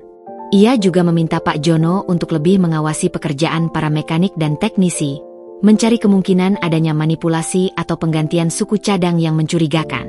Selain itu, Riana menugaskan salah satu staf kepercayaannya di bagian pengembangan bisnis, seorang pria muda yang cerdas dan memiliki jaringan luas bernama Rio, untuk melakukan investigasi latar belakang secara diam-diam terhadap para pemilik properti yang tiba-tiba membatalkan negosiasi. Ia meminta Rio untuk mencari tahu apakah ada pihak lain yang menekan atau menawarkan sesuatu yang lebih menguntungkan kepada mereka. Tanpa sepengetahuan Riana, Miko terus memantau setiap langkah yang diambil mantan istrinya melalui informasi yang secara rutin diberikan oleh Anton. Ia merasa puas melihat Riana mulai kebingungan, frustrasi, dan kehilangan arah. Rencananya berjalan sesuai dengan yang ia harapkan. Ia tahu bahwa dengan merusak reputasi Riana Auto Gallery dan menghambat rencana ekspansinya, ia bisa memberikan pukulan telak yang akan mengguncang fondasi bisnis yang telah susah payah dibangun Riana. Obsesi Miko terhadap pembalasan semakin menguat. Ia merasa bahwa menghancurkan kebahagiaan dan kesuksesan Riana adalah satu-satunya cara untuk memulihkan harga dirinya yang telah hancur akibat penolakan dan perceraian. Ia tidak lagi peduli dengan konsekuensi hukum atau moral dari tindakannya. Yang terpenting baginya adalah melihat Riana menderita seperti yang ia rasakan. Jaring-jaring sabotase halus yang ia rajut dengan sabar dan licik perlahan mulai mengikat erat di sekitar Riana, siap untuk menjeratnya dalam kesulitan yang lebih besar dan membawanya menuju jurang kehancuran. Konflik yang semakin meruncing ini bergerak menuju konfrontasi yang semakin dekat dan tak terhindarkan. Penyelidikan mendalam yang dilakukan Pak Jono dengan ketelitian seorang detektif berpengalaman akhirnya membuahkan hasil yang mengejutkan dan membuat darah Riana mendidih. Setelah memeriksa satu persatu kiriman suku cadang terbaru, Pak Jono menemukan anomali yang sangat mencurigakan pada beberapa kemasan. Sekilas, kotak-kotak tersebut tampak utuh dan tersegel rapi, seolah baru keluar dari pabrik. Namun, dengan mata yang terlatih dan pengalaman bertahun-tahun di bidang otomotif, Pak Jono menemukan perbedaan halus pada kode produksi yang tercetak dan jenis segel yang digunakan. Ada ketidaksesuaian kecil yang mengindikasikan bahwa kotak-kotak tersebut pernah dibuka dan kemudian disegel kembali dengan sangat hati-hati, berusaha mengelabui pemeriksaan biasa. Kecurigaan Pak Jono semakin menguat ketika ia membandingkan berat beberapa kotak yang identik dan menemukan perbedaan yang signifikan. Dengan hati-hati, Pak Jono membuka beberapa kotak yang mencurigakan tersebut. Betapa terkejutnya ia ketika menemukan bahwa suku cadang di dalamnya ternyata bukan barang baru dengan kualitas terjamin, melainkan suku cadang bekas yang telah dibersihkan dan dimanipulasi agar terlihat seperti baru. Beberapa di antaranya bahkan menunjukkan tanda-tanda aus dan kerusakan yang jelas. Laporan ini ia sampaikan kepada Riana dengan wajah geram dan nada suara yang penuh kemarahan. "Bu Riana, ini sudah keterlaluan," seru Pak Jono, meletakkan beberapa suku cadang bekas yang kotor dan berkarat di atas meja Riana. Seseorang telah dengan sengaja menukar suku cadang yang baru dengan barang rongsokan ini. Ini bukan hanya penipuan biasa, ini sangat berbahaya. Jika suku cadang ini terpasang pada mobil pelanggan, bisa membahayakan keselamatan mereka dan tentu saja merusak reputasi bengkel kita yang sudah susah payah kita bangun. Riana merasakan amarah dan keterkejutan bercampur aduk dalam dirinya. Ia tidak menyangka sabotase ini telah mencapai tingkat yang membahayakan nyawa pelanggan. Ia segera memerintahkan Pak Jono untuk mengamankan semua suku cadang yang mencurigakan di gudang dan melakukan audit menyeluruh terhadap seluruh stok suku cadang yang ada, mencocokkan dengan catatan pembelian dan pengiriman dari pemasok. Sementara itu, Rio, staf pengembangan bisnis yang ditugaskan untuk menyelidiki latar belakang para pemilik properti, juga memberikan laporan yang mengarah pada kesimpulan yang sama, sabotase terorganisir. Ia menemukan bukti bahwa beberapa pemilik properti yang awalnya sangat tertarik untuk bekerja sama dengan Riana tiba-tiba menerima tawaran uang dalam jumlah besar dari pihak yang tidak dikenal untuk membatalkan negosiasi secara sepihak. Ada juga indikasi kuat adanya kampanye hitam yang sedang dijalankan untuk menyebarkan berita bohong dan merusak citra Rihanna Auto Gallery di kalangan agen properti dan calon investor. Semua petunjuk ini semakin mengarah pada satu kesimpulan yang mengerikan. Ada seseorang yang dengan sengaja berusaha menghancurkan bisnis Rihanna dari dalam. Pikiran Rihanna kembali tertuju pada Anton, karyawan bagian administrasi yang memiliki akses ke berbagai informasi penting perusahaan dan yang namanya tercatat dalam transaksi keuangan yang mencurigakan. Ia merasa harus bertindak lebih tegas dan mencari bukti yang lebih konkret tentang keterlibatan Anton. Ia meminta Ibu Sandra untuk melakukan audit digital yang mendalam terhadap semua aktivitas online Anton selama beberapa bulan terakhir, termasuk riwayat email, log akses komputer, dan riwayat penggunaan internet di kantor. Hasil audit digital Anton bagai petir di siang bolong. Ditemukan sejumlah besar email mencurigakan antara Anton dengan alamat email anonim yang isinya sangat spesifik membahas tentang informasi internal perusahaan yang sangat rahasia, termasuk detail jenis dan jumlah suku cadang yang baru datang, rincian rencana pembukaan cabang baru, perkiraan anggaran, hingga bahkan informasi pribadi tentang jadwal kegiatan dan kebiasaan Rihanna sehari-hari. Yang lebih memberatkan, ditemukan juga bukti adanya transfer data dalam jumlah besar dari komputer kantor Anton ke alamat email anonim tersebut dalam beberapa kesempatan. Bu Rihanna, ini sudah jelas. Ini adalah pengkhianatan tingkat tinggi, kata Ibu Sandra dengan nada tegas dan penuh kekecewaan, sambil menunjukkan cetakan email-email dan log aktivitas komputer Anton. Anton jelas terlibat dalam pembocoran informasi rahasia perusahaan kepada pihak luar. Alamat email anonim ini hampir pasti milik pihak yang berusaha merugikan kita secara sistematis. Rihanna merasakan pukulan hebat di hatinya. Orang yang selama ini bekerja di bawahnya, yang ia gaji dan percayai, ternyata telah menusuknya dari belakang. Rasa marah, kecewa, dan pengkhianatan bercampur aduk menjadi satu. Ia merasa sangat bodoh dan teledor karena tidak menyadari gelagat mencurigakan Anton sejak awal. Dengan bukti-bukti digital yang tak terbantahkan, Rihanna tidak lagi ragu untuk mengambil tindakan tegas. Ia segera memanggil Anton ke ruang kerjanya. Anton datang dengan wajah tenang dan tanpa ekspresi, seolah tidak menyadari bahwa kejahatannya telah terungkap. Anton, ada beberapa hal penting yang perlu kita bicarakan, kata Rihanna dengan nada suara yang dingin dan menusuk, jauh dari keramahan biasanya. Rihanna kemudian meletakkan cetakan email-email dan log aktivitas komputer Anton di atas meja. Wajah Anton yang tadinya tenang seketika pucat pasi. Matanya membulat karena terkejut dan ketakutan. Ia tidak bisa lagi mengelak atau menyangkal bukti-bukti yang terhampar di depannya. Saya bisa jelaskan, Bu Rihanna, kata Anton dengan suara bergetar hebat, keringat dingin mulai membasahi dahinya. Jelaskan apa, Anton? Jelaskan bagaimana kamu berkhianat pada perusahaan ini? Jelaskan bagaimana kamu menjual informasi rahasia perusahaan kepada pihak luar yang jelas-jelas ingin menghancurkan kita? Tanya Rihanna dengan nada suara yang meninggi, dipenuhi amarah yang selama ini ia tahan. Di bawah tekanan dan bukti yang tak terbantahkan, Anton akhirnya mengakui semua perbuatannya. Ia mengaku telah dihubungi oleh seseorang yang tidak ia kenal secara langsung, namun berkomunikasi dengannya melalui email anonim dan telepon dengan nomor yang selalu berubah-ubah. Orang tersebut menawarkan sejumlah uang yang sangat besar sebagai imbalan atas informasi internal perusahaan dan bantuan dalam melakukan sabotase. Anton mengaku terpaksa melakukannya karena sedang terlilit utang akibat kecanduan judi online yang semakin parah. Namun, meskipun Rihanna terus mendesaknya, Anton bersikeras tidak mau menyebutkan nama atau identitas orang yang telah memanfaatkannya. Ia tampak sangat ketakutan dan hanya mengatakan bahwa orang itu sangat berbahaya. Rihanna merasa jijik dan marah mendengar pengakuan Anton yang penuh kepalsuan dan ketakutan. Ia segera memecat Anton dengan tidak hormat saat itu juga dan melaporkannya kepada pihak berwajib atas tindakan pengkhianatan dan pencurian data perusahaan.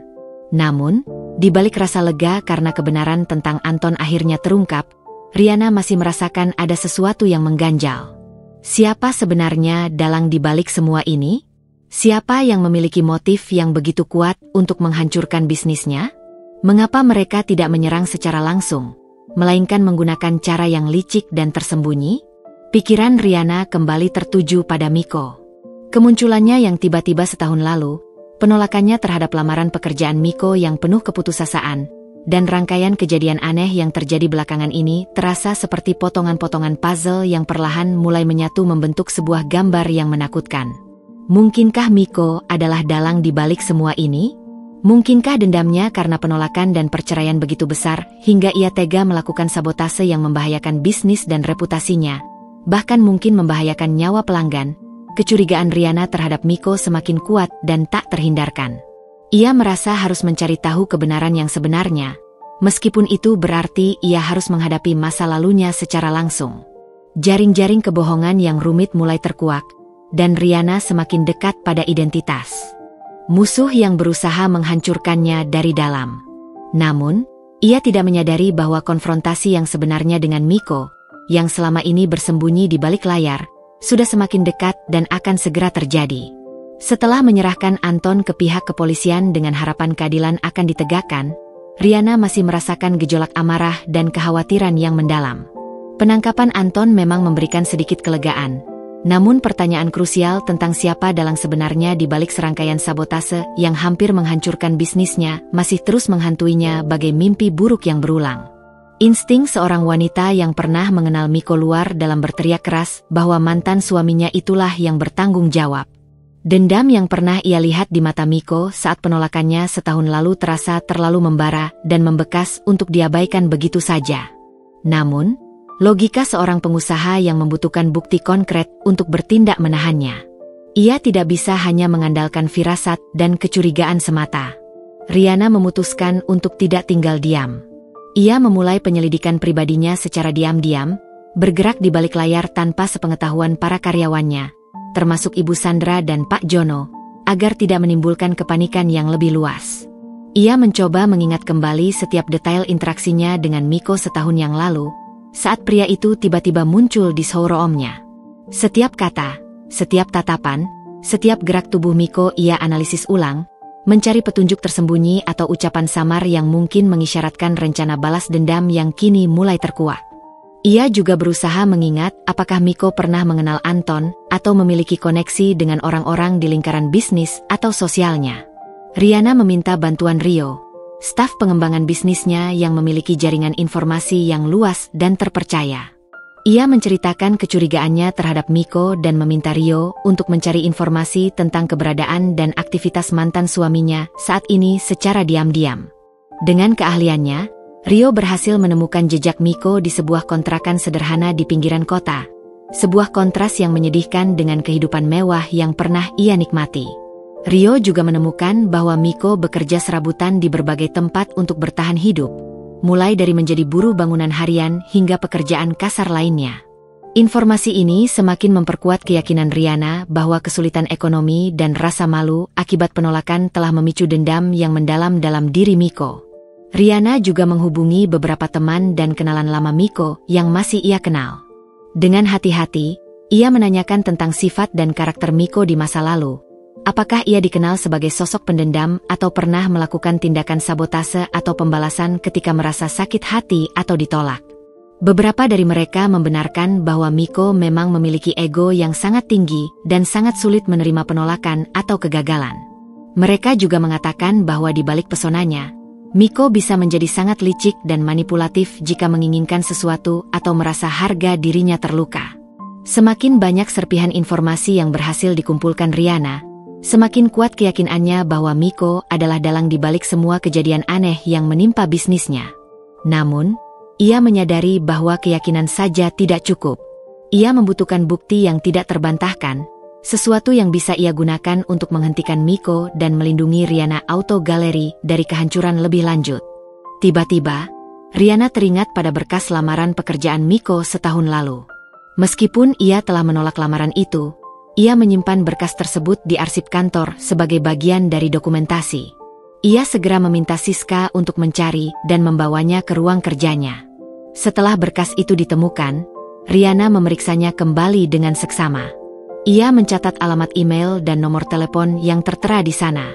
Dengan hati-hati dan kerahasiaan tingkat tinggi, Riana menghubungi seorang ahli teknologi informasi, IT, yang terpercaya. Ia meminta bantuannya untuk melacak aktivitas email dan nomor telepon yang tertera di lamaran Miko. Setelah beberapa hari yang penuh penantian, ahli IT tersebut memberikan laporan yang cukup mengejutkan dan menguatkan kecurigaan Riana. Ditemukan adanya komunikasi yang sangat intensif antara alamat email yang tertera di lamaran Miko dengan alamat email anonim yang digunakan untuk menghubungi Anton. Selain itu, riwayat panggilan telepon juga menunjukkan bahwa nomor telepon Miko tercatat beberapa kali menghubungi nomor telepon Anton dalam beberapa bulan terakhir, terutama pada waktu-waktu sebelum dan sesudah terjadinya insiden sabotase dan transaksi keuangan mencurigakan. Bukti-bukti digital ini bagai kepingan terakhir yang menyatukan semua teka-teki yang selama ini membingungkan Riana. Ia akhirnya memiliki bukti kuat yang secara langsung menghubungkan Miko dengan Anton dan dengan serangkaian sabotase yang terjadi di Riana Auto Gallery. Kemarahan Riana mencapai puncaknya. Ia merasa dikhianati, dipermainkan, dan diremehkan oleh mantan suaminya itu. Namun, Riana tidak ingin terburu-buru dalam bertindak berdasarkan emosi semata. Ia menyadari bahwa Miko bisa menjadi sangat berbahaya dan mungkin memiliki rencana lain yang belum ia ketahui. Ia memutuskan untuk mengumpulkan lebih banyak bukti pendukung dan merencanakan langkah selanjutnya dengan sangat hati-hati dan strategis. Ia ingin menjebak Miko dan mengungkap semua kejahatannya secara terbuka agar ia tidak bisa lagi menyakiti dirinya atau orang lain. Riana menghubungi seorang pengacara yang memiliki reputasi baik dalam menangani kasus-kasus kejahatan ekonomi dan pencemaran nama baik. Ia menceritakan semua yang telah terjadi dan menunjukkan bukti-bukti yang telah ia kumpulkan. Pengacaranya menyarankan untuk mengumpulkan semua bukti yang ada secara sistematis dan membuat laporan polisi resmi terhadap Miko. Namun, pengacaranya juga mengingatkan Riana bahwa Miko mungkin akan menyangkal semua tuduhan dan proses hukum bisa berjalan panjang dan melelahkan. Riana tidak gentar sedikit pun. Ia bertekad untuk membawa Miko ke pengadilan dan membuatnya bertanggung jawab atas semua perbuatan yang telah dilakukannya. Ia tidak akan membiarkan dendam Miko menghancurkan bisnis yang telah susah payah ia bangun dengan keringat dan air matanya. Ia akan melawan balik dengan sekuat tenaga dan melindungi dirinya serta masa depannya. Riana mulai menyusun rencana yang matang untuk menjebak Miko. Ia akan menggunakan informasi yang ia miliki untuk memancing Miko keluar dari persembunyiannya dan membuatnya mengakui semua kejahatannya di hadapan hukum. Ia tahu bahwa ini adalah langkah yang berbahaya dan penuh risiko, namun ia merasa tidak memiliki pilihan lain. Ia harus mengakhiri teror ini sebelum semuanya terlambat dan kerugian yang lebih besar terjadi. Konfrontasi dengan Miko sudah tidak bisa dihindari lagi. Riana harus siap menghadapi mantan suaminya itu, bukan lagi sebagai wanita yang pernah mencintainya, tetapi sebagai musuh yang berusaha menghancurkan segala yang berharga dalam hidupnya. Ia akan bertarung dengan kecerdasan dan keberanian untuk melindungi dirinya dan orang-orang yang ia sayangi. Setelah malam-malam tanpa tidur yang diisi dengan analisis bukti dan konsultasi intensif dengan pengacaranya, Riana akhirnya merasa mantap dengan rencana untuk menjebak Miko. Ia menyadari bahwa konfrontasi langsung dengan pria yang dipenuhi dendam dan mungkin bertindak nekat akan sangat berisiko. Ia membutuhkan strategi yang lebih cerdik, sebuah cara untuk menarik Miko keluar dari persembunyiannya dan membuatnya mengakui semua kejahatan yang telah ia lakukan, tanpa menimbulkan bahaya lebih lanjut bagi dirinya atau bisnisnya. Ide untuk menggunakan umpan lowongan pekerjaan palsu muncul sebagai solusi yang paling memungkinkan. Mereka akan menciptakan ilusi kesempatan emas yang sesuai dengan informasi yang telah dicuri Miko tentang rencana ekspansi Riana Auto Gallery.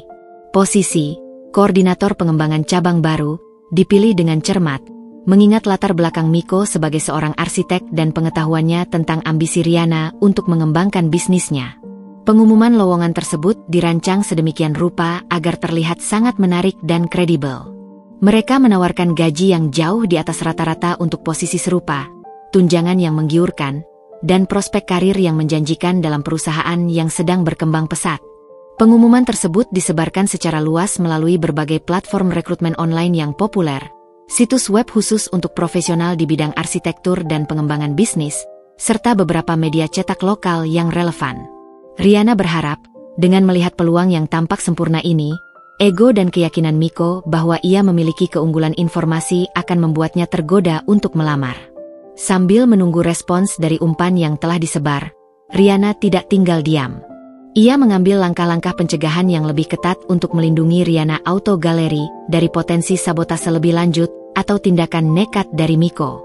Ia memerintahkan pemasangan lebih banyak kamera pengawas tersembunyi di area-area strategis di dalam dan di luar showroom, termasuk gudang suku cadang dan area parkir. Ia juga menyewa jasa perusahaan keamanan profesional untuk melakukan pemantauan 24 jam dan meningkatkan patroli di sekitar properti.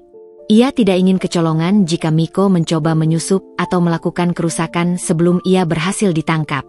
Riana juga membagikan informasi tentang situasinya dan rencananya kepada Pak Jono dan Ibu Sandra, dua orang kepercayaannya di perusahaan. Awalnya, mereka menunjukkan keterkejutan dan kekhawatiran yang mendalam terhadap risiko yang mungkin dihadapi Riana. Mereka menyarankan untuk langsung melaporkan semua bukti ke polisi dan membiarkan pihak berwajib yang menangani Miko. Namun, Riana dengan sabar menjelaskan bahwa ia ingin memiliki kendali lebih besar dalam proses penangkapan dan mendapatkan pengakuan langsung dari Miko atas semua perbuatannya. Setelah Riana meyakinkan mereka bahwa ia telah mempertimbangkan semua risiko dan memiliki rencana yang matang, Pak Jono dan Ibu Sandra akhirnya setuju untuk membantu sepenuhnya. Pak Jono berjanji akan meningkatkan pengawasan di area bengkel dan gudang suku cadang, memastikan tidak ada lagi manipulasi yang terjadi, sementara Ibu Sandra akan memantau dengan lebih seksama semua transaksi keuangan dan aktivitas mencurigakan di kantor. Hari-hari berlalu dengan lambat dan penuh ketegangan. Riana terus memantau dengan cemas daftar aplikasi lamaran yang masuk melalui sistem online perusahaan. Beberapa lamaran dari kandidat yang kompeten memang berdatangan, namun tidak ada nama yang familiar atau yang mengarah pada Miko. Riana mulai dilanda keraguan. Apakah rencananya akan berhasil? Apakah Miko akan cukup bodoh untuk terpancing? Namun, beberapa hari kemudian, Siska, sekretaris Riana, memberitahunya dengan nada sedikit tertarik bahwa ada satu lamaran yang sangat menonjol di antara yang lain. Seorang pelamar dengan nama samaran yang terdengar asing, namun dengan latar belakang pendidikan di bidang arsitektur dan pengalaman kerja yang sangat relevan dengan pengembangan cabang baru, telah mengirimkan lamarannya secara online. Ada sesuatu dalam gaya penulisannya yang formal namun sedikit arogan, serta detail proyek-proyek yang pernah ia tangani yang terasa familiar bagi Riana. Riana segera meminta Siska untuk mencetak berkas lamaran tersebut. Setelah membacanya dengan seksama, jantung Riana berdebar lebih kencang. Ia semakin yakin bahwa pelamar dengan nama samaran ini tidak lain adalah Miko. Meskipun menggunakan nama palsu, ada beberapa frasa dan istilah teknis yang sangat khas yang sering digunakan Miko dulu. Selain itu, beberapa detail proyek yang ia sebutkan dalam lamarannya adalah proyek-proyek yang pernah Miko ceritakan padanya secara detail saat mereka masih menikah. Riana segera menghubungi pengacaranya dan memberitahukan perkembangan terbaru ini. Mereka berdua menyusun langkah selanjutnya dengan cermat. Mereka akan memanggil pelamar dengan nama samaran itu untuk wawancara resmi.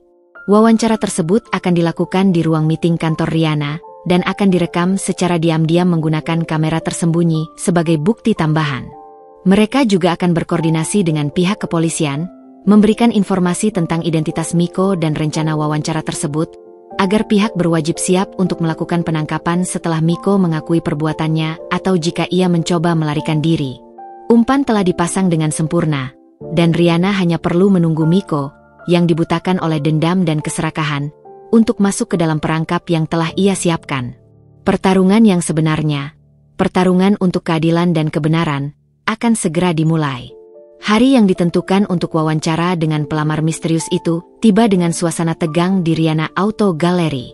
Riana berusaha bersikap tenang dan profesional, meskipun jantungnya berdebar kencang menantikan pertemuan dengan mantan suaminya. Ruang wawancara telah dipersiapkan dengan cermat. Kamera tersembunyi terpasang di sudut ruangan, siap merekam setiap ucapan dan gerak-gerik. Beberapa anggota kepolisian berpakaian preman berjaga di sekitar area kantor, siap bertindak jika diperlukan. Siska mengantar seorang pria ke ruang wawancara. Pria itu mengenakan setelan jas yang tampak murah namun berusaha terlihat rapi. Wajahnya sedikit tirus dan tampak tegang, namun ada sorot mata yang familiar bagi Riana, meskipun tertutup oleh tatapan yang berusaha terlihat percaya diri. Miko. Selamat siang, Bapak. Adrian, sapa Riana dengan senyum profesional namun dingin, menyebut nama samaran yang tertera di lamaran. Selamat siang, Ibu Riana, jawab Miko. Suaranya sedikit bergetar namun berusaha terdengar mantap. Ia mencoba menatap mata Riana, namun segera mengalihkan pandangannya. Wawancara dimulai dengan pertanyaan-pertanyaan standar mengenai latar belakang pendidikan, pengalaman kerja, dan motivasi melamar. Miko menjawab dengan lancar, berusaha meyakinkan Riana bahwa ia adalah kandidat yang ideal untuk posisi tersebut. Ia bahkan menggunakan beberapa istilah teknis dan detail proyek yang pernah ia kerjakan dulu, yang semakin menguatkan keyakinan Riana bahwa pria di hadapannya adalah Miko. Riana kemudian mulai mengarahkan pertanyaan ke arah rencana pengembangan cabang baru, memancing Miko untuk menunjukkan pengetahuannya. Miko dengan antusias menjelaskan visinya, menggunakan beberapa informasi detail yang ia curi melalui Anton. Riana mendengarkan dengan seksama, berpura-pura terkesan dengan ide-ide Miko. Anda tampaknya memiliki pemahaman yang baik tentang visi perusahaan kami untuk ekspansi, kata Riana dengan nada menyelidik. Bagaimana Anda mendapatkan informasi sedetail ini? Miko tampak sedikit terkejut dengan pertanyaan itu. Ia berusaha mengelak dengan mengatakan bahwa ia telah melakukan riset mendalam tentang perusahaan Riana. Namun, Riana terus menekan. Riset seperti apa yang bisa memberikan Anda detail tentang lokasi-lokasi potensial yang bahkan belum kami umumkan secara publik? Tanya Riana, tatapannya menusuk. Miko mulai terlihat gugup. Ia mengusap keringat di dahinya dan mencoba mencari alasan yang masuk akal. Namun, Riana tidak memberinya kesempatan. Miko, kata Riana dengan nada tegas, menyebut nama aslinya. Saya tahu siapa Anda sebenarnya. Saya tahu tentang sabotase yang Anda lakukan pada bisnis saya. Saya tahu Anda bekerja sama dengan Anton. Wajah Miko pucat pasi. Topeng keputusasaan yang selama ini ia kenakan akhirnya runtuh. Ia menatap Riana dengan mata penuh ketakutan dan penyesalan yang terlambat. Riana, saya. Semua percakapan ini sudah direkam, potong Riana dengan dingin. Polisi sudah menunggu di luar. Anda punya dua pilihan, mengakui semua perbuatan Anda sekarang, atau menghadapi tuntutan yang lebih berat di pengadilan. Miko terdiam sejenak, menundukkan kepalanya. Akhirnya, dengan suara lirih dan penuh kekalahan, ia mengakui semua perbuatannya. Ia menceritakan tentang dendamnya, tentang bagaimana ia menghubungi Anton, dan tentang semua sabotase yang telah ia lakukan. Setelah pengakuan itu, Riana memberi isyarat kepada polisi yang segera masuk dan menangkap Miko. Rencana penjebakan Riana berhasil.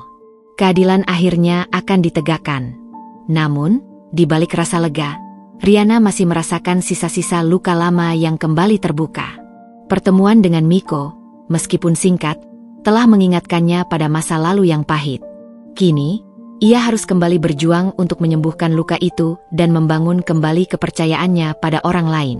Penangkapan Miko membawa kelegaan yang luar biasa bagi Riana dan seluruh tim Riana Auto Gallery. Teror dan ketidakpastian yang selama ini menghantui mereka akhirnya berakhir. Proses hukum terhadap Miko berjalan cepat setelah ia mengakui semua perbuatannya. Bukti-bukti yang dikumpulkan Riana dan timnya, ditambah pengakuan Miko, memberatkan posisinya. Pengadilan memutuskan Miko bersalah atas tindakan sabotase, pencemaran nama baik, dan percobaan penipuan. Ia dijatuhi hukuman penjara sesuai dengan undang-undang yang berlaku. Anton, yang juga mengakui keterlibatannya, mendapatkan hukuman yang lebih ringan karena dianggap sebagai kaki tangan dan memberikan informasi yang membantu penyelidikan. Namun, reputasinya hancur dan ia kehilangan pekerjaannya. Setelah badai berlalu, Riana berusaha memulihkan kembali kondisi perusahaannya. Kerugian finansial akibat sabotase memang ada, namun tidak terlalu signifikan berkat kesigapan timnya dalam mendeteksi masalah. Reputasi Riana Auto Gallery juga perlahan pulih setelah Riana memberikan penjelasan transparan kepada para pelanggan dan media tentang kejadian yang sebenarnya. Kejujuran dan tanggung jawab yang ditunjukkan Riana justru mendapatkan apresiasi dan dukungan yang lebih besar dari masyarakat. Riana merasa bersyukur atas loyalitas dan kerja keras timnya, terutama Ibu Sandra dan Pak Jono, yang telah setia mendampinginya melewati masa-masa sulit. Ia juga berterima kasih kepada Rio atas bantuannya dalam mengumpulkan informasi. Kepercayaan di antara mereka semakin kuat setelah melewati cobaan ini bersama-sama. Namun, di balik kesuksesan bisnisnya, Riana masih merasakan luka emosional akibat pengkhianatan Miko. Pertemuan singkat saat wawancara palsu telah membuka kembali kenangan pahit tentang pernikahan mereka dan perlakuan Miko terhadap ibunya.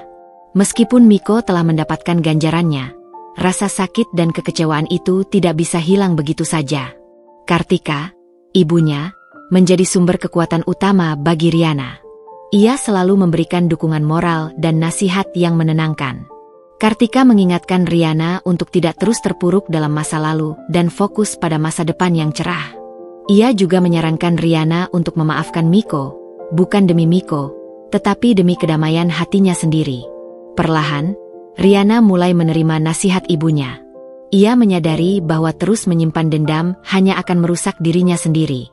Ia mencoba untuk memaafkan Miko, meskipun prosesnya tidak mudah. Ia fokus pada penyembuhan luka hatinya dan membangun kembali kepercayaannya pada orang lain. Rencana pembukaan cabang baru yang sempat tertunda akibat sabotase kembali dilanjutkan. Riana belajar dari pengalamannya dan lebih berhati-hati dalam memilih lokasi dan mitra bisnis. Ia juga memperketat sistem keamanan dan pengawasan di seluruh area perusahaannya. Kehidupan Riana perlahan kembali normal. Ia kembali menikmati kesuksesan bisnisnya, menghabiskan waktu bersama ibunya, dan membuka hatinya untuk kemungkinan menjalin hubungan baru. Meskipun bekas luka masa lalu mungkin akan selalu ada, Riana kini lebih kuat dan lebih bijaksana.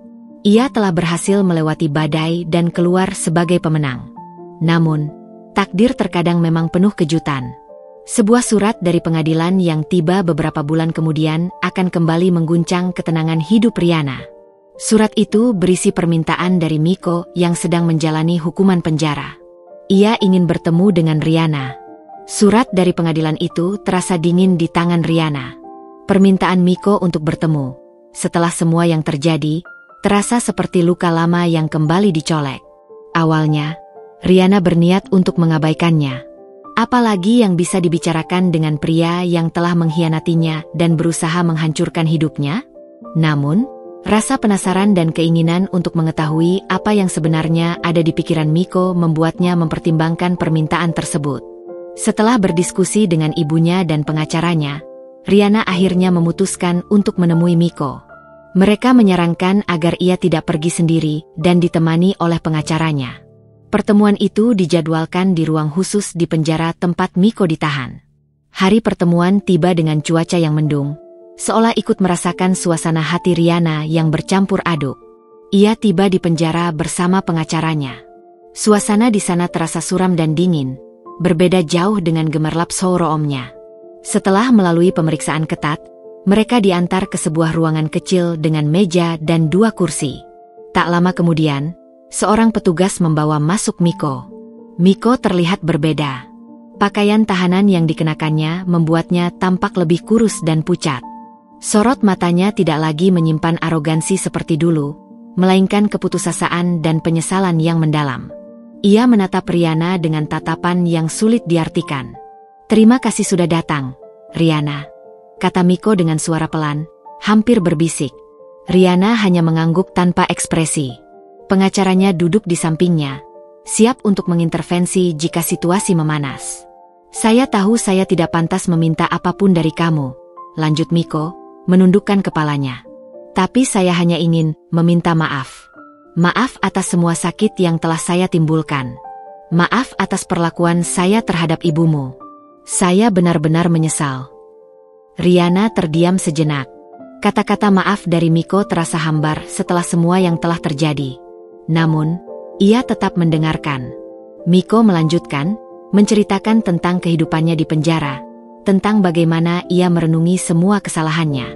Ia mengaku bahwa kehilangan segalanya, termasuk Riana dan kebebasannya, telah membuatnya menyadari betapa bodoh dan kejamnya ia dulu. "Saya tidak mengharapkan kamu memaafkan saya, Riana," kata Miko lagi. "Saya hanya ingin kamu tahu bahwa saya benar-benar menyesal. Dan ada satu hal lagi yang ingin saya sampaikan." Miko kemudian menceritakan tentang kesulitan yang ia alami setelah keluar dari penjara nanti.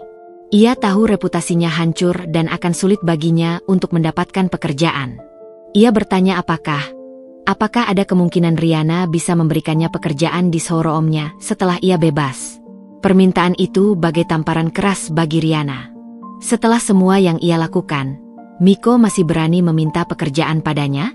Rasa marah kembali berkecamuk dalam hatinya. Setelah semua yang kamu lakukan, kamu masih berani meminta pekerjaan padaku? Tanya Riana dengan nada dingin dan penuh amarah. Miko kembali menundukkan kepalanya. Saya tahu ini permintaan yang tidak masuk akal, Riana. Tapi saya tidak tahu harus kemana lagi. Saya hanya ingin kesempatan untuk memulai hidup baru, meskipun itu harus bekerja sebagai staf kebersihan di tempatmu. Riana terdiam, mencoba menenangkan dirinya. Ia menatap Miko yang tampak begitu menyedihkan dan putus asa. Sejenak, rasa iba muncul di hatinya. Namun, bayangan ibunya yang disiram kopi panas kembali menghantuinya. Saya akan mempertimbangkannya, jawab Riana akhirnya, suaranya datar. Tapi jangan terlalu berharap.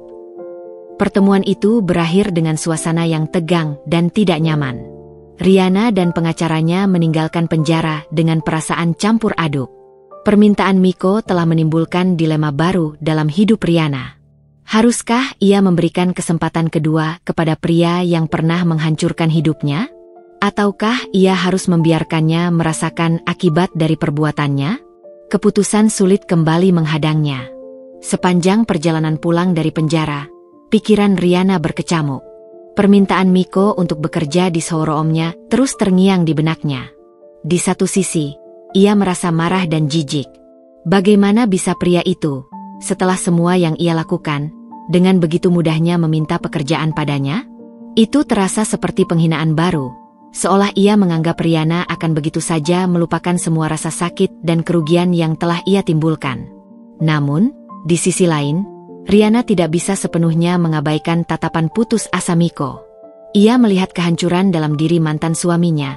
Seorang pria yang dulunya penuh harga diri kini tampak begitu rapuh dan tanpa harapan. Ada secuil rasa iba yang mencoba tumbuh di hatinya, meskipun ia berusaha keras untuk menahannya. Sesampainya di rumah, Riana menceritakan pertemuan itu kepada ibunya. Kartika mendengarkan dengan seksama tanpa menyela. Setelah Riana selesai, Kartika menghela napas panjang. Nak, keputusan ada di tanganmu, kata Kartika lembut. Ibu tidak akan pernah memintamu untuk melakukan sesuatu yang akan menyakitimu. Tapi ingatlah, setiap orang berhak mendapatkan kesempatan kedua, asalkan mereka benar-benar menyesali perbuatannya dan bersedia berubah. Kata-kata ibunya membuat Riana semakin bimbang. Ia tahu ibunya adalah wanita yang pemaaf, namun ia juga tahu betapa dalamnya luka yang Miko torehkan. Hari-hari berikutnya, Riana menghabiskan banyak waktu untuk merenung. Ia mencoba membayangkan jika ia menerima Miko bekerja di showroom-nya. Bagaimana reaksinya setiap kali melihat wajah pria itu? Apakah ia bisa benar-benar melupakan masa lalu? Bagaimana dengan para karyawannya? Apakah mereka bisa menerima kehadiran seorang mantan narapidana yang pernah berusaha menghancurkan perusahaan mereka? Riana juga mempertimbangkan dari sudut pandang Miko. Apakah pria itu benar-benar menyesal dan ingin berubah?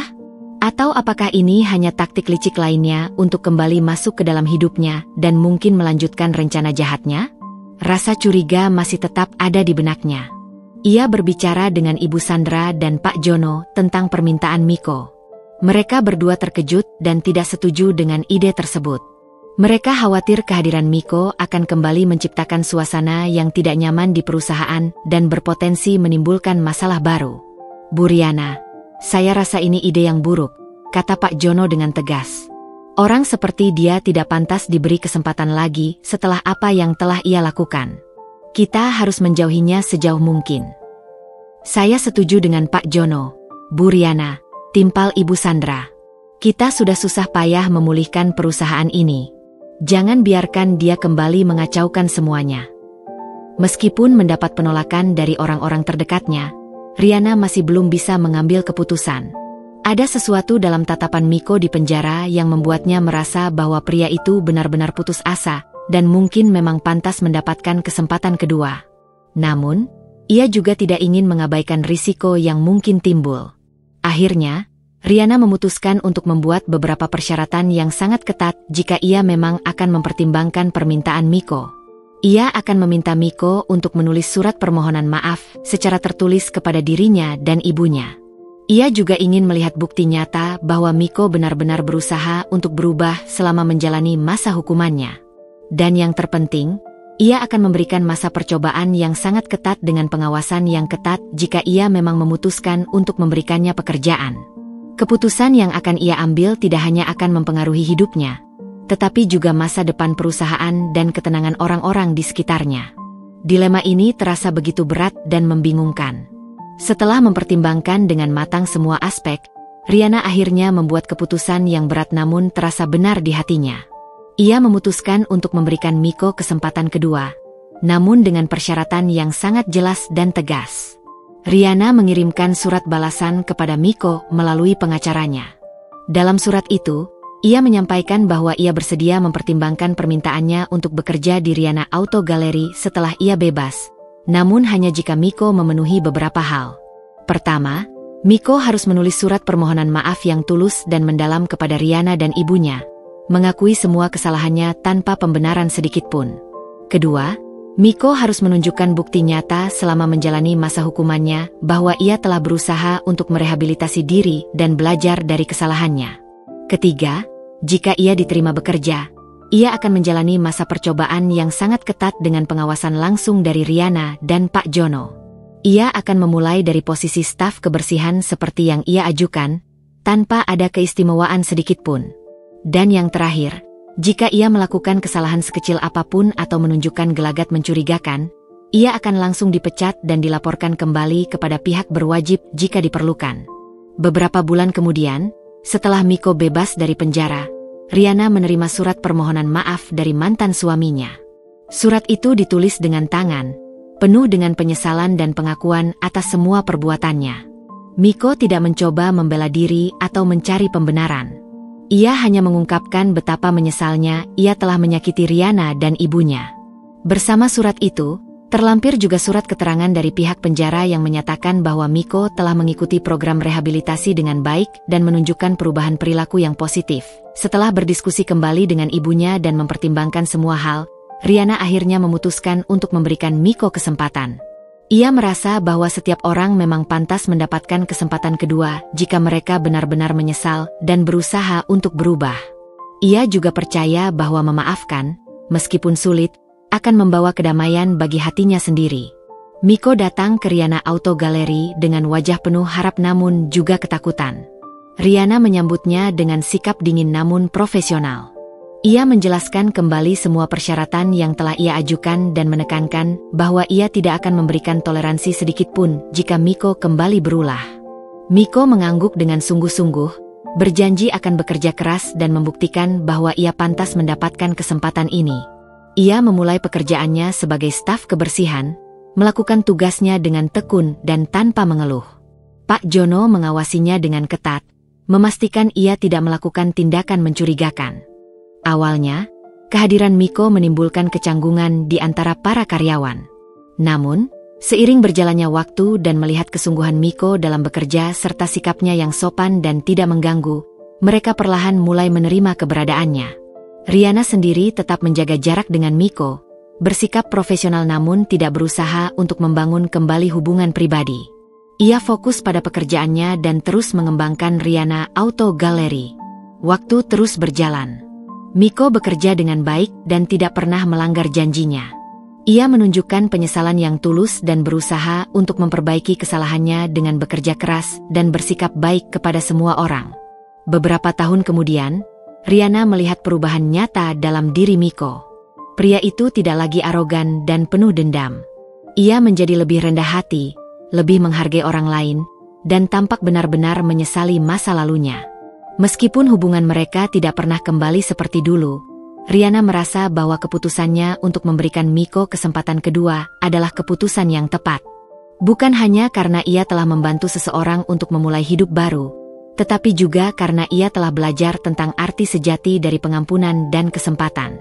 Di balik pintu showroom yang dulunya menjadi saksi bisu pengkhianatan, kini terbuka peluang untuk sebuah awal yang baru, sebuah babak kehidupan yang mengajarkan bahwa penebusan dan pengampunan mungkin saja terjadi, bahkan setelah badai tergelap sekalipun.